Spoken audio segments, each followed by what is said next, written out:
Hi everyone, today we'll be studying current, electricity and magnetism. It's an important topic, try to focus on it, and this will be applicable everywhere in your life, so just be with me. Alright, so current, electricity and magnetism.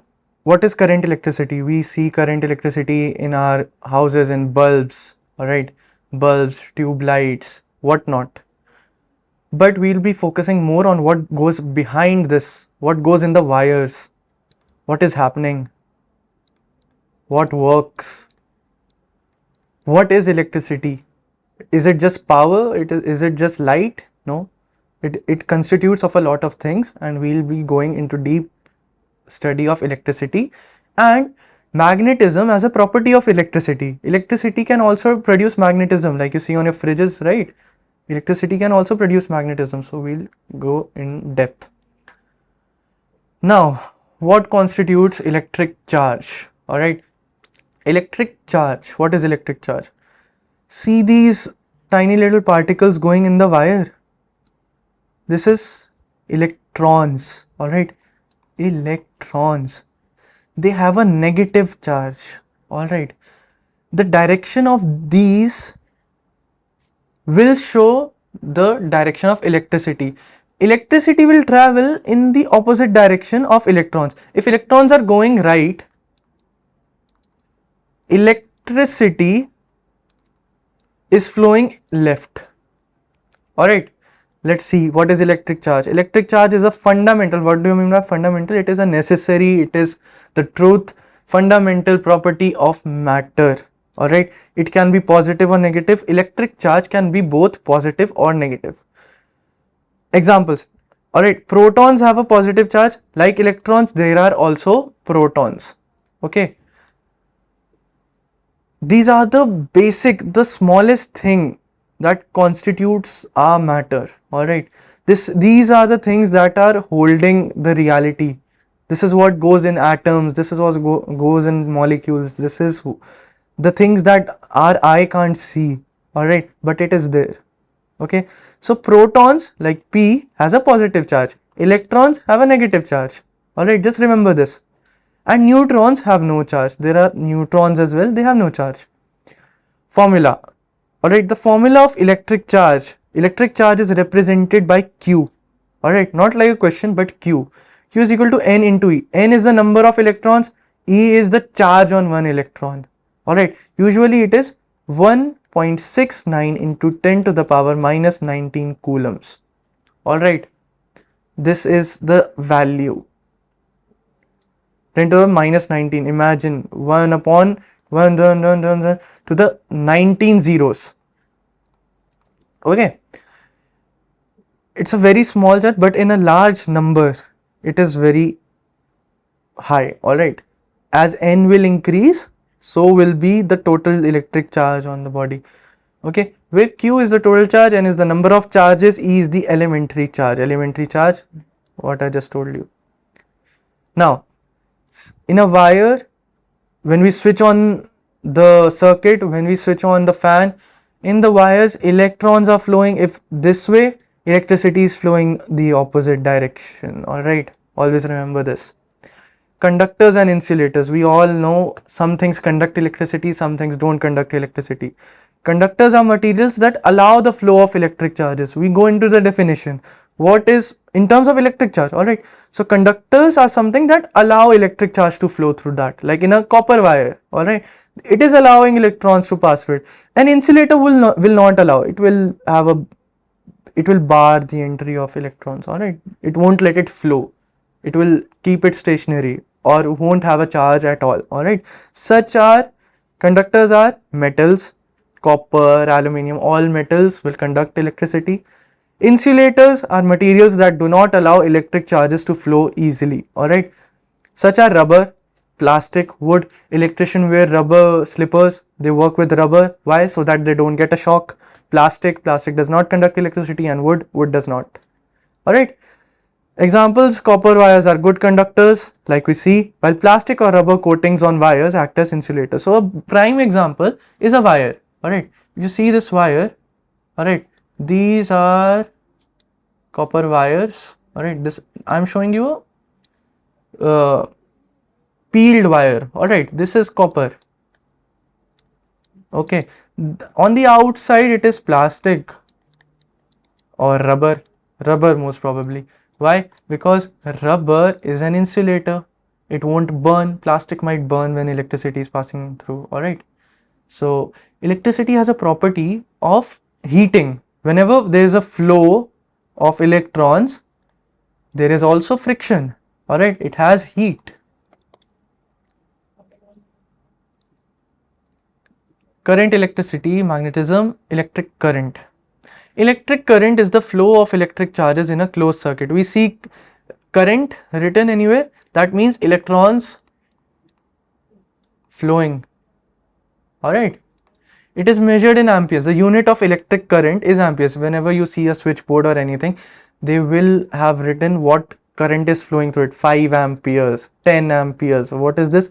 This is the unit of current, how much current is flowing. As this unit increases, higher amounts of current is flowing. Examples, when you turn on a light bulb. All right, you see this, you turn on a light bulb, there is light flashing on me right now.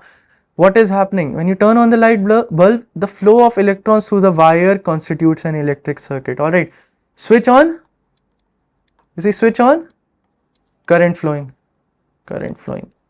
Okay, now we come to power. All right, electric power is the rate at which electric energy is consumed or produced. All right, so let me tell you something about voltage first. All right, then we'll come to power. What is voltage? All right, whenever there is a potential difference, okay, potential difference, what do I mean by potential difference? Over here there are electrons, over here no electrons. Electrons will try to flow this way. This is a potential difference. This is called a difference in potential. All right, this is what makes the electrons move. Electrons move, we know, but what makes them move? That is voltage. All right, so power is what? Power, the formula is V into I. There will be a given voltage, there will be a given current. All right, power is equal to V into I. The product, the multiple of these two will give us power, and it is measured in watt. W-A-T-T, watt. Okay, electric power is the rate at which electric energy is consumed or produced. Alright, if we see in our electricity bills, it will be given this much kilowatt per hour. What do I mean by kilowatt per hour? Means you consume this much electricity in this much hours. Alright, so this is a rate. What do I mean by rate? What is speed? Per time. Alright, rate is per time. Okay. Example, a device rated 100 watts consumes 100 joules of electrical energy per second. Okay, so we can also write it as 100 watt is 100 joules per second. Okay, kilowatt hour. What is kilowatt hour? Like, right, if you've seen your electricity bills, you see kilowatt hour. This is a standard unit that we use to measure how much electricity, how much power, how much energy that household is consuming. Right, and likewise we will charge them. All right, so kilowatt hour is a unit of electrical energy. All right, energy, electricity is energy.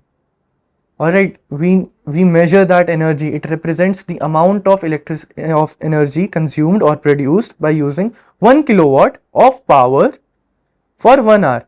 Power upon hour is energy. All right, this is how much you consumed. Simple formula: power in kilowatts, time in hours. Simple, multiply that, you have kilowatt hour, kWh. For example, if a device consumes 1 kilowatt of power for 3 hours, it consumes 3 kilowatt hours of energy. Simple, just multiply 1 into 3, 3 kilowatt into hours, kWh. Simple. Heating effect of current. All right, like I told you, electrons flowing,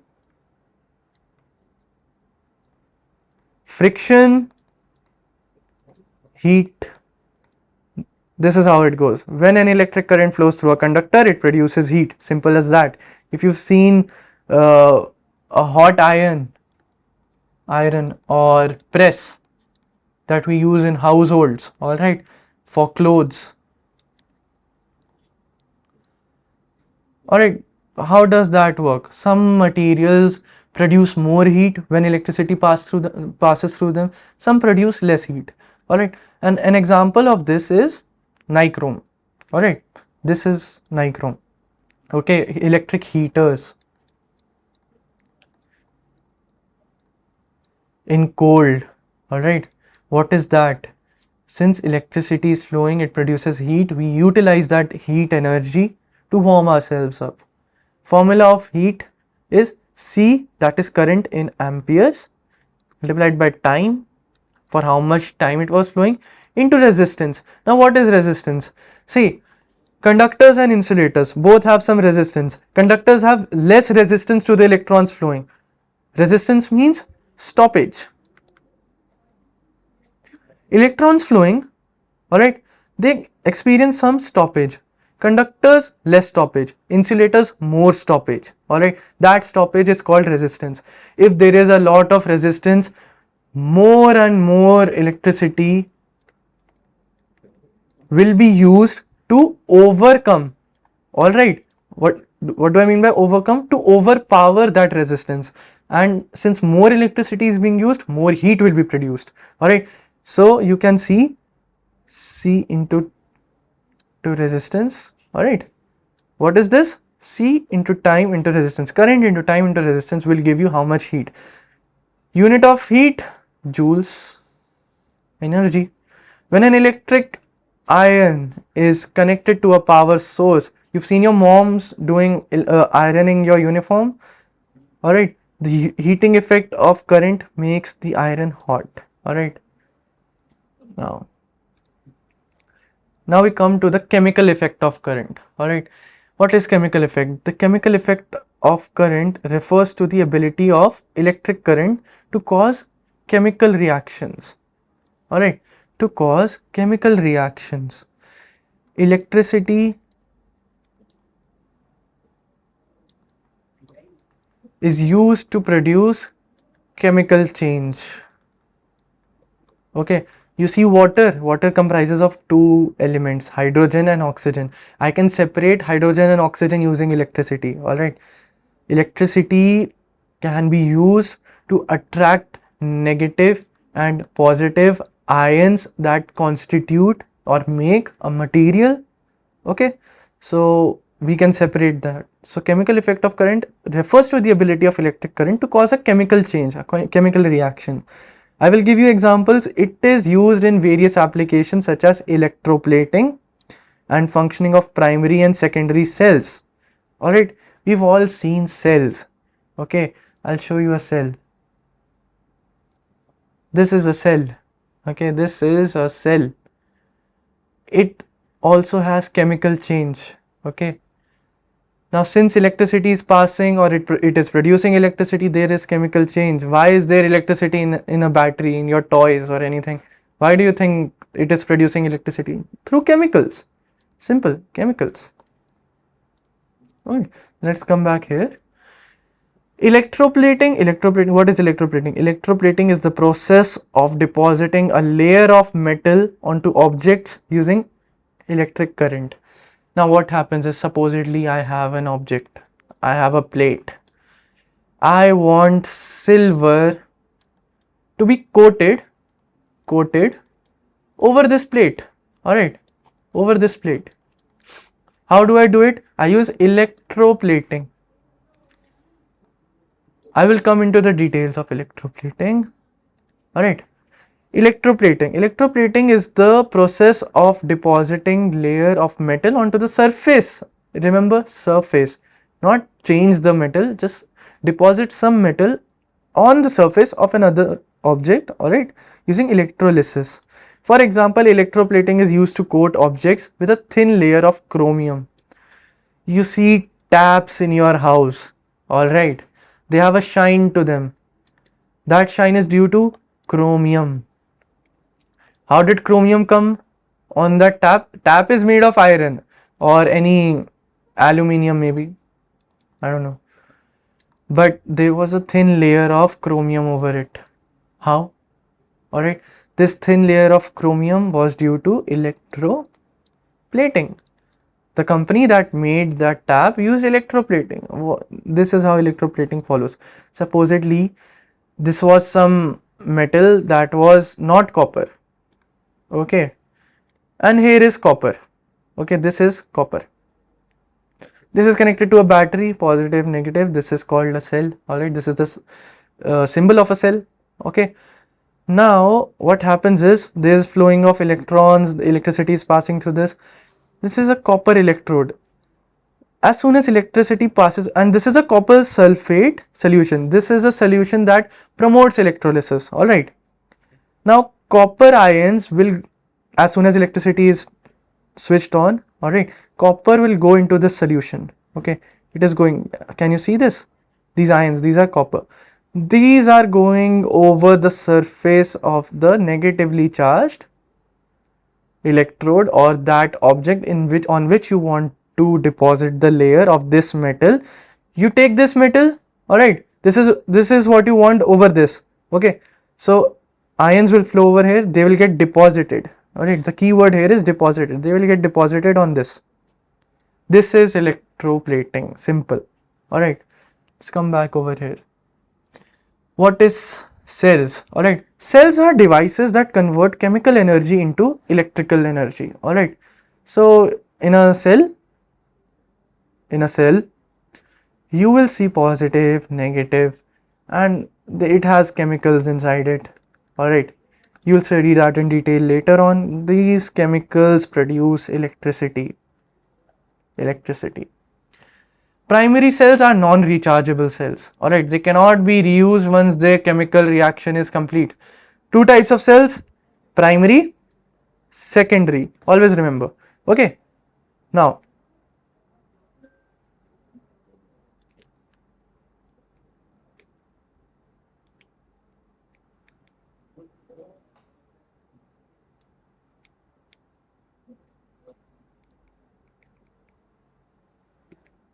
okay, primary cells are non-rechargeable cells. Alright, if you see in your toys, remotes, whatnot, you put the cell and after a while the cell loses its ability to produce electricity. We change the cell. These are primary cells. Okay, now comes to secondary cells. What are secondary cells? Secondary cells are rechargeable cells. Alright, what do I mean by rechargeable cells? You can connect it to a charger and charge again. Okay, these are secondary cells which can be reused multiple times by reversing the chemical reaction through an external electric current. Now, how do I charge it? I reverse the reaction that was going earlier. Okay, so maybe like earlier the chemical reaction was going this way, now I have reversed it and it's going this way, it charges and again it can go this way. Okay, so this is what happens in a secondary cell. Alright, examples are lead acid batteries, lithium ion batteries. What do I mean by lithium ion batteries? These are batteries that are used in your mobile phones. Okay, mobiles. Alright, now we come to solar batteries. What are solar batteries? Solar batteries are recharged by the sun. Okay, these are recharged by the sun. Okay, so these are also secondary cells. Electroplating, I have told you about electroplating. The object to be electroplated is connected to the negative terminal of a power source, while a metal electrode that we want, the metal that we want to be electroplated on the object is anode. It is connected to the positive terminal. Okay, the metal ions from the anode are attracted to that of the cathode, get reduced, forming a metal layer on the object. You need not go into that much detail, but just remember, alright, the object to be plated is connected to the negative terminal. Okay, object to be plated. This was the object. See, it is connected to the negative part. Okay, this is connected to the negative part. Now we come back. While a metal electrode is connected to the positive terminal. Alright, this is the positive terminal. Like I said, the long line, this is positive terminal, and this is connected to this metal that we want to go over the object. Alright, simple as that. Current measuring devices. What are current measuring devices? You remember I told you the unit of electricity is ampere, current, alright, ampere, which is measured in A. Okay, so like let's use C for current, and ampere is the units. How do I measure how many amperes? I use an ammeter. Okay, to measure voltage, it is in volts, V. Okay, I use a voltmeter. Simple. Now what is a galvanometer? A galvanometer is something that just detects current. Alright, it does not measure it, but it shows like, yeah, current is flowing. Okay, so it is a galvanometer. It is an instrument used to detect and measure small electric currents. It works based on the principle of the deflection of a magnetic needle in the presence of an electric current. Okay, in the presence of electric current. So a galvanometer has a needle. Okay, as soon as current passes through it, it will show deflection. All right, it will go right. Okay, this is galvanometer. When current stops flowing, it will go left. Okay, this is what happens in a galvanometer. Now we come to more important stuff, that is transformer. Alright, what is a transformer? Transformer, motor and dynamo. Okay, a transformer is a device that is used to step up or step down the voltage of an alternating current. Now let's go into details. Alright, current is of two types: alternating current, direct current. We measure both in amperes, no worries about that. Direct current, alright, it flows in one direction. Okay, one direction. In a circuit, it's going in one direction. Alternating current, it goes in different directions. Alright, it changes it. Okay, in our homes, we use alternating current. Why? Alright, because direct current takes up more energy. Okay, your bulbs won't work in direct current at our homes right now. Alright, earlier times when it was discovered, it was used, alright, direct current was used. Nowadays all homes use alternating current. It has different direction, we can connect more devices. Alright, so yeah, so a transformer is a device that is used to step up or step down the voltage. Alright, so it consists of two coils. This is a transformer. Just the definition is important for you. What is a transformer? Transformer is a device that is used to step up or step down the voltage of an alternating current. That is all you need to remember. Okay, this is how it looks. All right, remember the diagram. They may ask the diagram, what is this? It consists of two coils, primary and secondary. This is primary, this is secondary, wound around a laminated iron core. This is made of iron. This is a laminated iron core. Primary wires, secondary wires, and this is a transformer. Alright, how it is used, you need not care. Motor. An electric motor converts electrical energy into mechanical energy. Alright, this is an electric motor. We all have that in our homes. We see that in fans. Alright, a water motor, an electric water motor, sometimes people might use in their houses. Alright, they turn on the motor when there is water supply. It goes up to the tanks, the tanki at your house. Alright, so how does a motor work? An electric motor converts electrical energy into mechanical energy. It is connected to this rotating device. Alright, as soon as electricity passes through this, alright, this will start rotating faster, like in fans. Alright, this is the ability of a motor. It operates on the principle of interaction between electric current and a magnetic field caused by rotational motion. Alright, I will go into the detail. See, This is electromagnet. There inside the motor, all right, there will be magnets, there will be this coil. How is it rotating? Okay, this all depends upon electricity produced by magnets or magnets being used to produce electricity. Okay, we'll get into the details later. For now, just remember what is a motor. A motor is something that converts electrical energy into mechanical energy. That is all. I put it, it's simple, like in your households as well. Okay, you see, you turn on the switch, fan starts moving. Fan is a mechanical device and it's moving. Why? Through motor. Alright. We will also go into an electromagnetic motor. Alright. Now, what is a dynamo? A dynamo is a device that converts mechanical energy into electrical energy. Alright. It reverses what a motor does. Alright. You move the device and it will give you electricity. It's a reverse mechanism. Alright. A dynamo, this is a dynamo. I move this, I get electricity. Alright. Study this diagram. I move this, I get electricity. This is what a dynamo does. Alright. Now, magnetic effect of current. Alright. Now we come to how magnets work. How can we use electricity to produce magnetism? How magnets can be used to produce electricity. Magnets possess a property called magnetism, we all know that, which allows them to attract certain materials like iron, nickel and cobalt.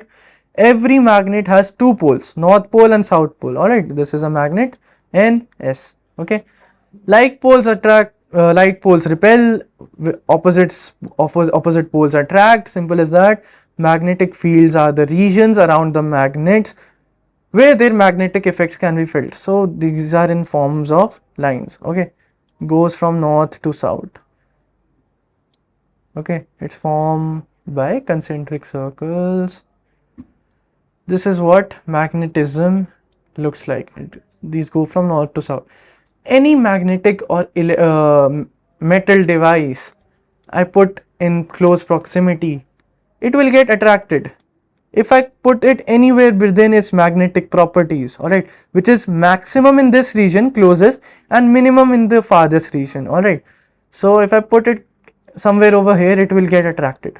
If I put it somewhere over here, it might not. Okay, this is the property of magnets. Now, how do we use this property to produce electricity? Electromagnets. Electromagnets are temporary magnets created by passing electric current through a coil of wire wrapped around a soft iron core. Alright. So, first of all, understand this. See this. How do I use electricity to produce magnetism? I take a battery, I take two wires, I wrap it around a soft iron core. Alright, soft iron means something made of iron. Alright, purely of iron, not much impurities. I wind, supposedly this is a nail. Okay, I take that wire, I wind it around this nail. One end is connected to negative, one end is connected to positive. This is how it goes. Alright, so like this nail will now be attracting metal. It is now converted to a magnet. Okay, this is now converted to a magnet. Okay, you can see it attracting these small pins, alright, metal pins to itself. I have created an electromagnet. How? I use electricity to produce magnetism. Okay, the strength of an electromagnet can be increased by increasing the current. What does this magnetism depend upon? Remember, number of coils, how many times I have wound it, strength of current, strength of the current passing through it, how strong a current is passing through it, and also the material. Rubber won't get magnetized, okay, iron will, metals will. It depends upon the material as well. Electromagnets are widely used in electric bells, electric relays, electric motors. Now I come to electric motor. Alright, how will I use this magnetic property to produce electricity? Alright, I'll show you a simple functioning. These are two magnets, one north pole, one south pole. All right, two different magnets. This one has a south pole, this one has a north pole, and between these I have put a coil of metal. All right, and I have connected that to a source or a galvanometer. Okay, as soon as I put between this, north pole will attract this part, alright, south will attract this part, this coil will start moving, and since it is moving, this commutator will be used to produce electricity. Alright, the galvanometer will show deflection. Okay, magnets can be used to produce electricity. Electricity will start flowing in the wires. Alright, so you will understand this more clearly when we go through the questions. Alright, you need not go into much depth, but you should know how it functions. Alright, so thank you.